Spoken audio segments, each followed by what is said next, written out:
Olá, meus amigos, sejam todos muito bem-vindos ao canal Politizando. Eu sou o William Jacob, estou aqui em Rio Quente, Goiás, mas trazendo um conteúdo que eu acho que vale a pena a gente destacar, que é várias matérias saindo sobre Flávio Dino. Uma manchete vai dizer que contra dividir justiça, PSB articula dobradinha com Dino e Paulo Câmara. Dino, ex-governador do Maranhão, venceu a disputa para o Senado, vai ser senador a partir de 2023, e Paulo Câmara está no fim do seu segundo mandato como governador de Pernambuco.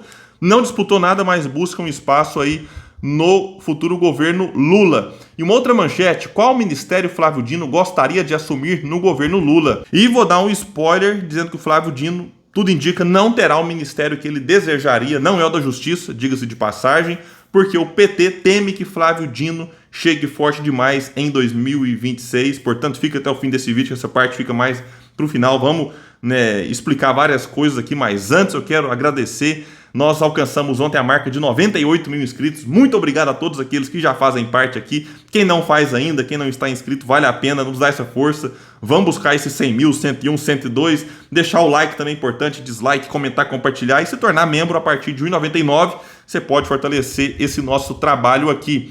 Pessoal, a matéria de Igor Gadelha vai dizer o seguinte: no Metrópolis, nesse dia 21/11, as movimentações de uma ala da equipe de transição de Lula para separar o Ministério da Justiça e da Segurança Pública levaram integrantes do PSB a articular nos bastidores uma dobradinha para manter a pasta integrada. E aqui eu faço uma pausa no seguinte sentido: Lula caminha para aumentar bem o número de ministérios nesse primeiro momento, o que eu acho um erro, não por conta desse discurso de que os gastos vão explodir, vai aumentar demais a despesa da União com ministérios, porque sim, os gastos aumentam, mas não tanto quanto muita gente prega por aí, e às vezes, em alguns casos, você ganha em eficiência, então acaba de fato compensando. Mas fazer isso agora, numa proporção grande, como tudo indica que será, é dar munição para os adversários bater e criticar como já estão batendo e criticando.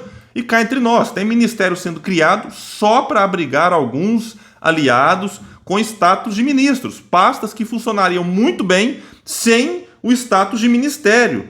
Poderia ficar ali sob o guarda-chuva de um outro ministério, enfim, mas vamos ver o que vai acontecer. Pegando aqui um exemplo da economia, porque às vezes a gente pensa assim, não, mas vai ter uma economia gigantesca. Não tem tanta economia assim quando você reduz o número de ministérios e às vezes engessa a coisa, torna excessivamente burocrática. E aí você pega ex-ministérios como o do Paulo Guedes, um super ministério, pegou lá planejamento, esse, aquele, juntou tudo para o Paulo Guedes comandar. E aí aqueles ex-ministros ficam como secretários, praticamente ali com a mesma estrutura de um ministério, porém para a sociedade soa bonito. Nossa, fulano diminuiu o número de secretarias, o número de ministérios, mas vai ver, a coisa às vezes continua do mesmo jeito, com os mesmos gastos, só status de ministro aqui e ali que você tira. E aí Lula talvez seria mais interessante esperar um pouco e fazer esse aumento de ministério de uma forma gradativa e não de uma vez só, insisto, o que dará muita munição para os adversários, na verdade já está dando.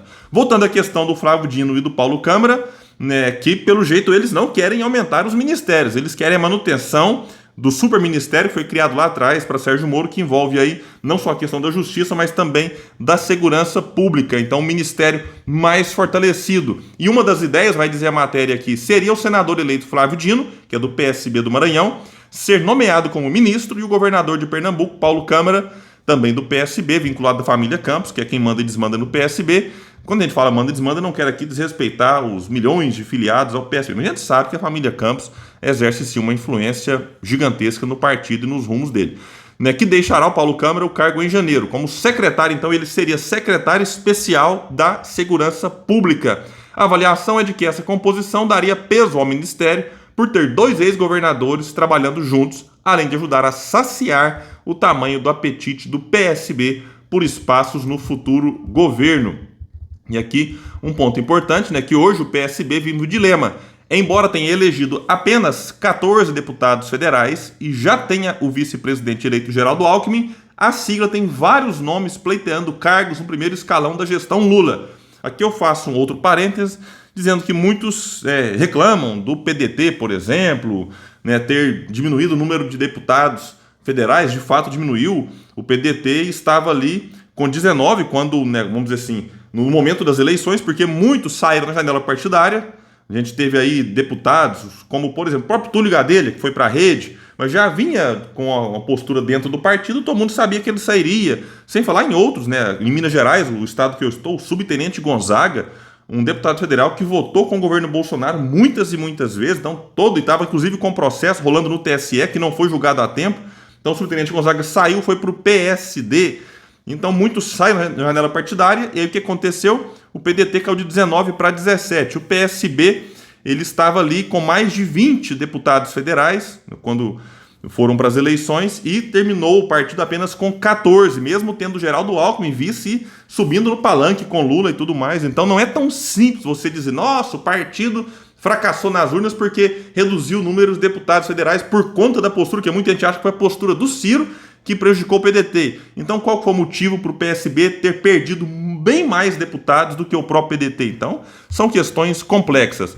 Agora, voltando aqui, a questão, né, de que tem vários homens pleiteando cargos, a matéria vai trazer dois, né, que além de Dino e Câmara, desejam ser ministros, nomes como o deputado Marcelo Freixo, que tomou uma surra das urnas lá no Rio de Janeiro, perdeu para o Cláudio Castro, e eu disse aqui inúmeras vezes, mas quando a gente fala, aí aparece alguém que se diz esquerda e fala, você está torcendo contra, nossa, você está torcendo por quanto pior, melhor. Eu avisei do Freixo, avisei também do Haddad, que são figuras extremamente rejeitadas, mas com uma força suficiente, por conta da presença do Lula no palanque, para ir para o segundo turno, mas indo, perderia para qualquer um, como perderam em Rio de Janeiro e lá em São Paulo. E também o ex-governador Márcio França, ambos derrotados nas eleições desse ano. Márcio França que perdeu a disputa para o Senado lá para o astronauta Marcos Pontes. Márcio França que, para o governo de São Paulo, as pesquisas apontavam que teria maiores chances de vencer do que o Haddad, mas o PT bateu o pé e o PSB acabou cedendo. Aí o Márcio França concorreu ao Senado. Detalhe, a esposa do Márcio França foi a vice do Haddad lá. E aí todos eles perderam. Vale aqui destacar que o Freixo, tudo indica, está de saída do PSB, tem um atrito muito grande com Molon no PSB do Rio de Janeiro. Molon, que é presidente do partido, e os dois não se bicaram, tiveram atritos, inclusive, públicos, né, durante a pré-campanha e também campanha.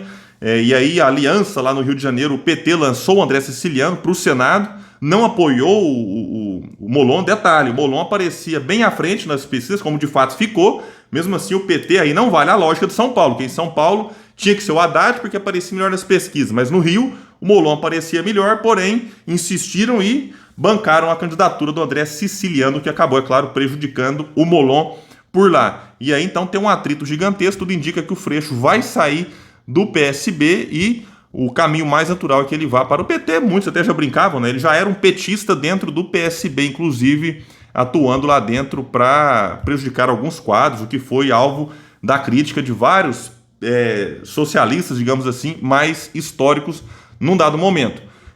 Também tem Danilo Cabral em Pernambuco, que foi derrotado, e tem mais aliados de outros partidos que subiram no palanque de Lula já no primeiro turno e também no segundo, que vão querer um espaço. É o caso de Calil, derrotado em Minas Gerais, Alexandre Silveira, também do PSD, derrotado em Minas Gerais, Requião no Paraná, derrotado lá contra Ratinho Júnior, Haddad, e tem gente do MDB, talvez União Brasil, Solidariedade, Rede, Avante, PCdoB, PSOL, o próprio PDT, partido que eu faço parte, apoiou o Lula no segundo turno e agora já discute-se talvez aí ter um ministério. Vou falar sobre isso depois, um vídeo específico que estou preparando aqui com mais calma. Então, tem muita gente de fato querendo espaço, não é tão simples você fazer uma frente ampla, amplíssima como se fez e administrar todos esses interesses aí. E aqui agora é o ponto principal, né, para muita gente, assim, um ponto mais polêmico. Guilherme Amado chegou a informar numa outra matéria que Flávio Dino, que nesse momento é mais cotado sim para a justiça, faz parte da equipe de transição, deseja mesmo o desenvolvimento regional.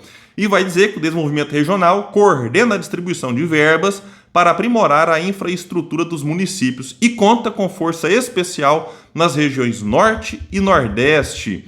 Agora, adivinhe por que o Flávio Dino não terá pasta, ou tudo indica que não terá, já que nesse momento não tem nada definido ainda.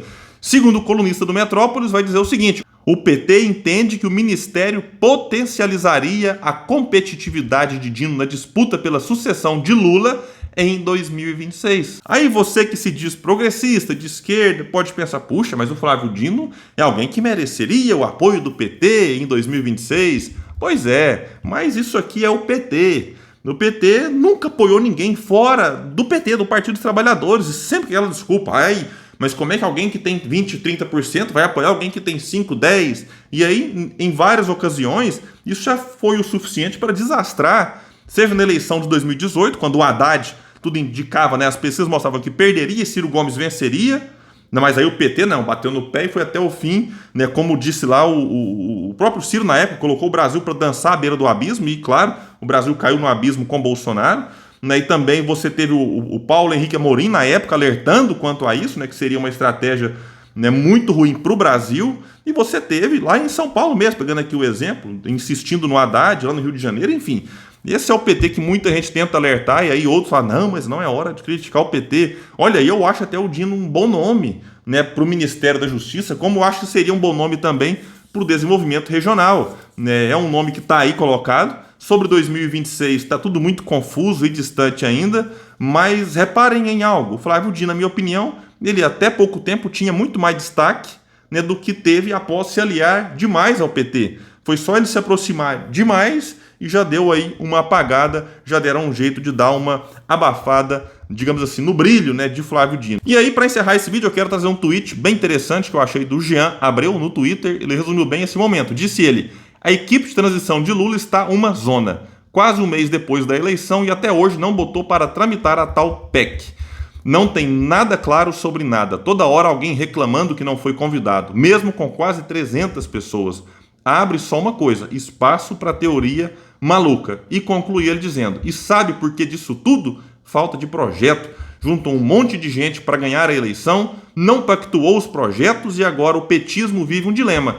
Tem de acenar o tempo todo para ter apoio, mas a sanha egocêntrica e impositiva do petismo ronda o tempo inteiro. Bom, é isso aqui, realmente ele resumiu bem. Vale lembrar, por falar em Ciro Gomes, o Ciro avisou que ficaria difícil conciliar Boulos, Anísio Oliveira, Renan Calheiros, Geraldo Alckmin, mas optaram por esse caminho, agora estão aí lidando com as dificuldades, com as implicações do caminho escolhido. Pessoal, então é isso, eu fico por aqui, bora compartilhar o vídeo para que mais pessoas venham para o canal Politizando, um espaço que luta por um Brasil melhor. Valeu, gente!